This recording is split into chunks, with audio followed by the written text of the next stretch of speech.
Alright folks, I haven't give you an update here in a little while, but got multiple things I wanted to go over here today in this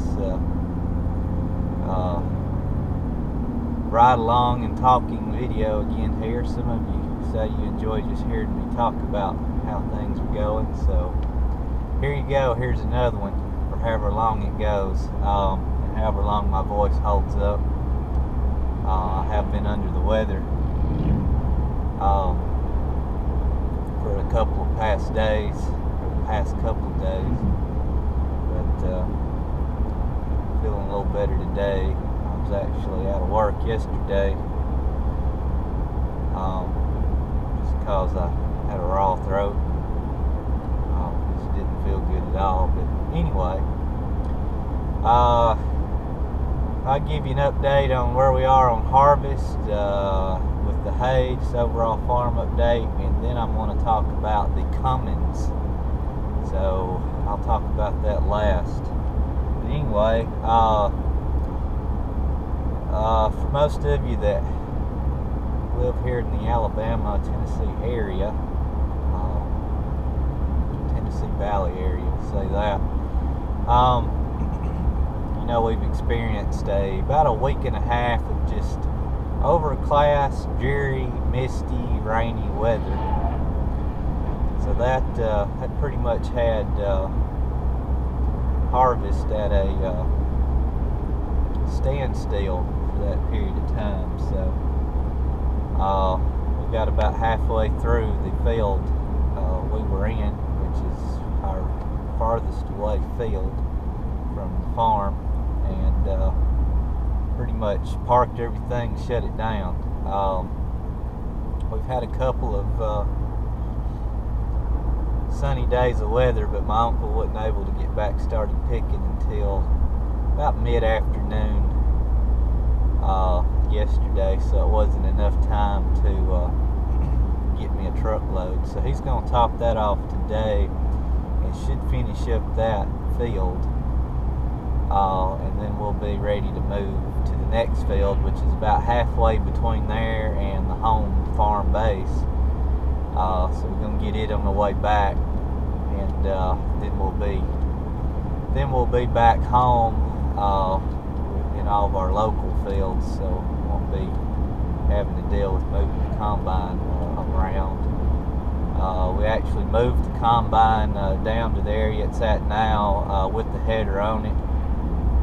It's about 14 foot wide. It's a 13-foot header. It's probably physically 14 to 15 foot wide. We just used escorts and radios to kind of navigate around the curves and the 2-lane roads as to not hit anybody. But it still amazes me what people will do around farm equipment as far as passing and playing chicken with you. So it's just crazy stuff. Had to go to Georgia a couple weeks ago. I was actually with my wife. We were on our way back. We were on a 2-lane highway, a busier 2-lane highway, and there was a bridge coming up, and there was actually a big John Deere combine sitting or coming down the road, had a line behind it. It was coming up on that bridge, had a big corn header on it, and I seen it, and I thought, I'm gonna stop here before I get close to that bridge, just pull over and let this guy come on across this bridge, because he was too wide to come across and meet any traffic. So I did, and he seen that, so he immediately pulled on out in the middle of the road to come across that bridge. The truck behind me decided he wasn't going to wait, so he gunned it, took off, and the car behind him did too. So they wound up on the center of that bridge together, nowhere to go. People amaze me at what's going through their head. But anyway,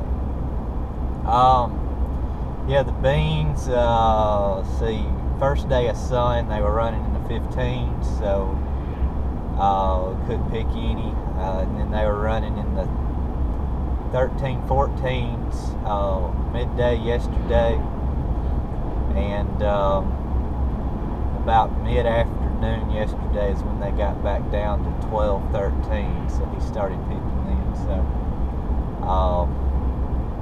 the last bit of rain we had was actually a good little rain, so it kind of drove the moisture up in them. So but anyway, we should be back in the swing of things again now. I should be hauling a load tonight.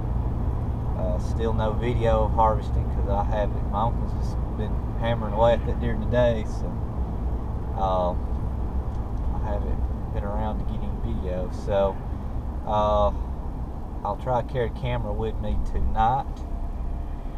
Hopefully I'll be going tonight, and I'll see if I can get some video of that process, as I have already mentioned. I did cut hay on Sunday night. My last cut for the year was a third cut. It's about 15 acres, not a lot. It wasn't very thick. It was kind of short. There was some spots that's pretty good, but it ain't gonna make a lot. I don't know if it was worth my time and fuel, but speaking of fuel, I have ran out of fuel in my storage tank and shed, so I've got to order some more, or go actually physically get some. Anyway, see, today's Wednesday. We'll probably bail out tomorrow. There is a threat of rain coming up Friday night. So I didn't get that hay up.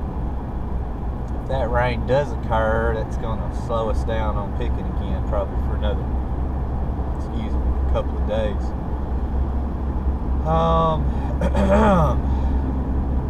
Well, it's foggy. We've been having these heavy ground fogs. That's another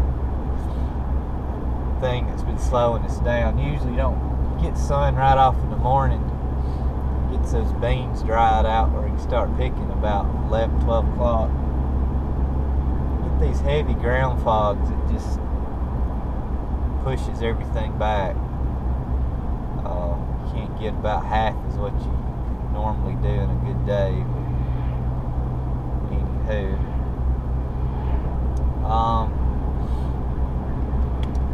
but yeah, that's kind of up down the farm. I did take some calves off the other day.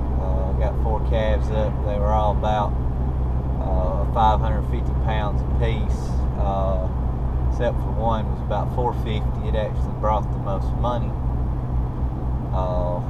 White Charolais I had with them, that cow's calves usually bring the most money every year, actually brought the lowest of them 4, which was a surprise to me. I don't know what happened there. I did, the rest of them were bulls, really pretty bulls, off this Limflex bull this year. Really happy about that. The price has been dropping here lately, so oh well, that's just what it is. But anyway, it is October. I'm already starting to plan for wheat planting. I'm hesitant with the price of wheat to even plant any this year. I kind of hate not to. I've got some of these fields. This next field, if we make it to get it picked, all the fields that I plan on planting wheat on will be ready.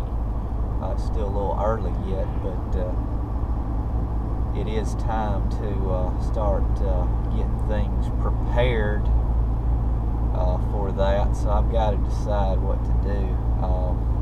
I need to price wheat. The price of wheat, the seed is down. It might help make my decision on what to do. With the price where it was this last year, it was awfully close to the break-even point at an average yield. Of course, we had a little bit better than average yield on most of it, so that helped out. So if I can pull that off again, it'll probably be worth it. but you know, who knows. But yeah, I think that about gets everything updated on the farm as it stands at the moment. Well, now there's one other thing. I got to do some fence work. Actually, got to put up some fence. We lease some pasture on the north 80 of our property. But I've been informed they're wanting to clear cut log that property. So they haven't got there yet, but I'm gonna have to be. I've got to put up a cross fence and keep the cows off of that. So somewhere in the middle of all this going on, I've got to get that done too. Because I know they're gonna drag my fences all over the place. So I need to go ahead and cut them off that, so I won't be worrying about that going on. It would be bad. We do have late beans up there, and I'm sorry if I'm scatterbraining all over the place, but speaking of the late beans, we usually finish our early beans. Last year we finished picking our early beans by the end of September. We didn't pick a single bean in October, waiting on our late beans that were after the wheat to get ready, which they weren't ready till the start of November. But we did that 5-2 bean I told you about earlier this year, and I tell you, them beans, they are loaded to the hill. I mean, that may have been a wise decision for me. I don't know. It may have just been how the timing and the weather we just had, was. But what I've looked at them beans, you can't even hardly see the stalk for the number of bean pods that are on those beans. So I hope that is in all those fields. They were all planted right together at the same time. So cross my fingers on that. But the way it's looking, by the time we get done with these early beans, we're going to move right into the late beans, because they're already, some of them have already dropped all their leaves. The fields are kind of spotty right now. Some are still green, some are still kind of yellowish brown with leaves on them, and some ain't got no leaves on them. So give them another week and a half, and they're going to be looking pretty ready. Yeah, so we'll probably be picking right on into November. Usually we pick to about the mid-November, but we'll see how things go. See how many times we break down, how many times it rains and slows us down. But, anywho, okay, I said at the beginning of this video I was going to talk about the Cummins.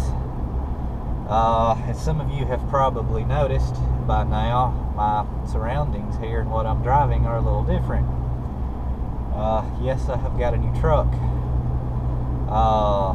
The Chevy is no longer. It is gone. I don't want to complain about that truck. Like I said before in an earlier video on it, I'm not a big GM fan, but I did want to try that truck out. And I did, and it did alright. For a half-ton truck, I was pleased with it. It had the 5.3 V8 in it, and I got 23 miles a gallon. It had the active fuel management system in it, where it shut off went 4-cylinder, 8-cylinder, depending on the load and whatnot. Well, hold on, I'm getting a phone call. Okay, well, sorry about that. It hung up on me before I could answer it. But anyway, yeah, the Chevy did all right. It just boiled down to it wasn't big enough for what I needed to do here as of recently. So I'm in a spanking brand new 2015 6.7 liter Cummins diesel, 4-wheel drive. It's the tradesman package, a few little upgrades. So it's pretty much the base. This is the only brand spanking new Cummins I've ever owned. This is my 5th Cummins motor in a Dodge truck. One of those only had about a month, and I ain't gonna go into that story, but So I don't count it. I've actually spent time behind the wheel in 4 of them. Of those Cummins, it's a 2001 3500 regular cab flatbed, 5.9 liter 5-speed manual, and then I had, let's see, the 05 2005 2500 long wheelbase crew cab 4-wheel drive 6-speed manual, good in 6-speed manual, the new Venture NV5600. Then I had the one I only had a month, which was a 06 mega cab Dilly. It had issues. I'll just put it this way, somebody put a K&N air filter in that truck, and it was drove in Texas on dirt roads, and the engine was dusted in that truck. So any of you that know about diesels know what that will do to an engine. So that truck led to the 08, the black 08 crew cab with the flatbed that a lot of you seen in my earlier YouTube videos, and I had that truck for a few years, and it had the 6.7. That was my first 6.7 motor.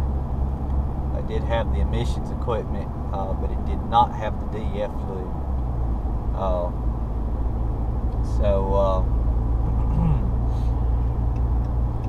That truck, probably shouldn't have let go of that truck, but it did. But anyway, so the situation I had last year was I had that 01. I had the 2001 Ram. I bought it before I sold my 2008. So what I had done was I had me a little daily driver truck that I was driving back and forth to work to get decent fuel mileage. It was a little Toyota Tacoma, and I had the 01 regular cab flatbed. And what I did was I started looking at those Chevys last year, and I liked them. Excuse me. And I wound up buying the Chevy, and so I had the half-ton, and I had that 2001 ton, and then I got my international truck, my tractor truck, outfitted with a gooseneck hitch on it. So after a little bit, I decided, I think I can do everything I need with that international truck as far as hauling hay, and then I put a gooseneck hitch in the Chevy, the half-ton, just to pull my cattle trailer with, because it's only 16-foot gooseneck. And so I got it, got the Chevy, did that. So I sold the ton truck, and that has worked out for me so far until now, that my grain truck's tied up with the grain trailer, and I have nothing else to pull my 30-foot flatbed dual tandem with, and I have hay sitting around that needs to be delivered, and I can't do it. So I just broke down and did what I should have done to start with, and I bought this 2500 Ram Cummins. So this will be able to fill in on the in-between loads that the half-ton would in no way handle, and it still give me decent fuel economy as a daily driver, and it should be a good lasting truck. This truck does have the diesel exhaust fluid. This is my first experience with that. The good side of that is that it allowed these motors to get an increase of about 3 to 5 miles to the gallon. The system without the DEF had to regen more often, and cost you fuel mileage. So what I've seen so far, when I first drove it home, I reset it coming down the interstate, and I was getting 23 miles a gallon. Right now I'm at 20.4, but I've done a little running around the farm and whatnot with it. I actually pulled a fence post out of the ground with it already. I don't have the 274 miles in the truck, so it's still new. I hadn't even put fuel in it yet. Still got over half a tank of fuel. So yay, we got out of the fog here finally. But anyway, I really like this truck. This wasn't the first one I drove. This is a silver truck. I wanted a gray one. It was a gray one. It had a couple of more options on it than this one, but somebody bought it before I could get my hands on it. And I ain't gonna go through the whole story, but it was a long story getting this truck. I actually had to do a dealer transfer on this truck, and that I went and drove this truck first at the dealer it was at, and then they couldn't make me the deal I wanted, so I asked the original dealer to transfer it for me, and that started kind of an argument between the dealers. So but anyway, I got the truck. I really like this truck. It has the rear coil suspension on it. I was a little iffy of that at first. I was like, a heavy duty truck with a rear coil suspension. But any of you that know Cummins and know about the Cummins forum, I got on there and probed a few people about it. They seem to like it. I mean, the ride quality of this truck is excellent. I haven't had a gooseneck in it yet, so I ain't even got a gooseneck hitch in it yet. That is on order. Should be coming in today. Hopefully we'll get that installed. Probably won't be tomorrow because I'm going to need to get home and get that hay done. So maybe Friday the guy can schedule it then. I'll have a gooseneck hitch in here. So I don't want to talk about the truck too much until I get to pull with it and tell you what I think about it there. But it has an integrated brake controller, has the exhaust brake like my 08 had. I really like that 08. Has the touchscreen radio, you connect 5.0, all that jazz. So it does have a CD player, heated mirrors. Chrome package. I mean, it's for a base truck. It's pretty nice. It is cloth. Some of the others had vinyl. Wasn't big on the vinyl. It looked good. It looked like it hold up good, but without heated seats and whatnot, it would be cold in the winter and all. So anyway, when I drove this truck, I knew this was what I wanted. So I'm hoping to keep this one a long time. I just like the Cummins motors. I've done a lot of reading and researching the history of Cummins, how they come about, how the partnership started back in the 80s with Cummins and Dodge, which is now Ram, and all that. So I really like them. I understand the motors, I understand the ins and outs of how they work. I've messed with them a little bit and whatnot, so I'm just comfortable with the Cummins motors. I don't want to start an argument between who's best, Duramax, the Fords, the Internationals, whatnot, but I really like these Cummins motors. Trucks. I know a lot of people say the best combination would be a Ford with a Cummins motor in it. I know some people that do that. There's a guy local here that's actually got one set up that way. This has got a much bigger cab, rear cab. It is the crew cab. It's a much more spacious cab for me. I'm going down the interstate here at 70 miles an hour, and this thing, it almost just floats. Just really impressed with the ride quality. It don't have that back hop to it. Like a lot of the short, this is the short bed or the standard bed. It ain't the long bed. So it just rides and drives really nice. I'm thrilled about that. But anywho, I hope it pulls well. It is the 68 RFE automatic. There's an Ison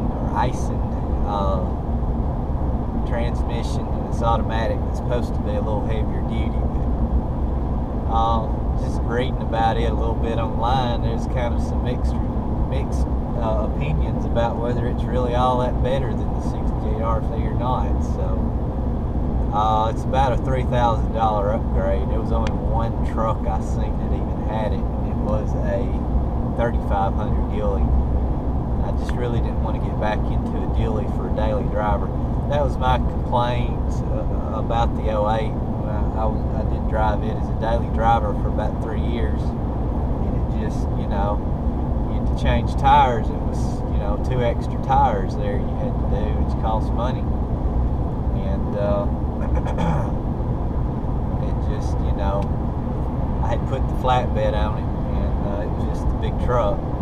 So this is a much more, easier to handle and manage in parking lots and whatnot truck. This size, the short wheelbase. So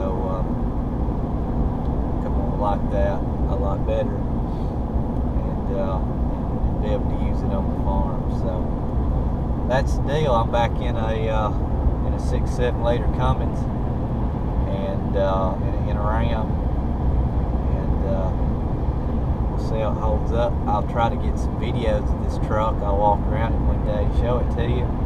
I'll try to get some videos of me towing with it, hauling, and let you know what my thoughts are.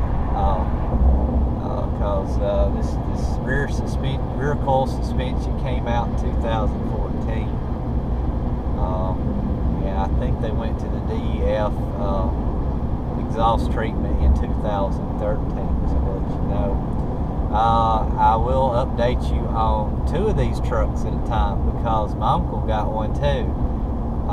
He got a Laramie Longhorn, same setup, and it is very, very nice. The interior in that truck is, man, it's nice. I can't afford that, so that's why I don't have one. But anyhow, but yeah, I'll shut up, get off here. I'll probably talk for 40 minutes or more now. I don't know. But that's the update on everything, and I'll try to get this video posted up for you guys, and for you that have listened and made it this far. Thank you for listening to my rambling on, and stay tuned for more. Thanks for watching. See you.